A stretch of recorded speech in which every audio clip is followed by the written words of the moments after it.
ଜୟ ଜଗନ୍ନାଥ। ଗତକାଲିର ଅକଳ୍ପନୀୟ ମୃତ୍ୟୁର ତାଣ୍ଡବକୁ ଦେଖି ହୃଦୟ ତ ଯାହା ବିଗଳିତ ହେଲା, କିନ୍ତୁ ମୃତ୍ୟୁ ଯେ ଏତେ ସତ୍ୟ, ଏତେ ନିଷ୍ଠୁର, ଏତେ କର୍କଶ, ଏମିତି ତାଣ୍ଡବ ରଚିପାରେ, ସେଇ ମୃତ୍ୟୁ ପାଇଁ ଯେଉଁ ଅବଶୋଷ, ସେଥିପାଇଁ ଏଇ କେତେଗୁଡ଼ିଏ ପଙ୍କ୍ତି ହେ ମୃତ୍ୟୁ ପାଇଁ ଅବଧାରିତ ମାତ୍ର।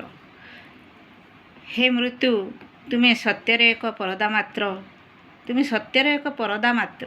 ତୁମ ଆଢ଼ୁଆଳରେ ପାଳିଛ, ସାଇତିଛ ଆମକୁ, ଯେତେବେଳେ ଇଚ୍ଛା ଠେଲିଦିଅ ତୁମ ଲହ ଲହ ଜଳୁଥିବା ଜିହ୍ୱା ଭିତରକୁ।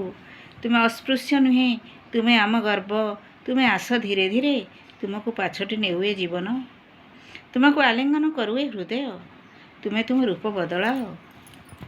ହେ ମୃତ୍ୟୁ, ତୁମେ ତୁମ ରୂପ ବଦଳାଅ, ତେବେ ସିନା ଏ ଜୀବନେ, ଏ ସଂସାରେ ତୁମେ ହେବ ବନ୍ଦନୀୟ, ତେବେ ସିନା ଏ ଜୀବନେ, ଏ ସଂସାରେ ତୁମେ ହେବ ବନ୍ଦନୀୟ। ହେ ମୃତ୍ୟୁ, ତୁମେ ତୁମ ରୂପ ବଦଳାଅ, ତୁମେ ତୁମ ରୂପ ବଦଳାଅ।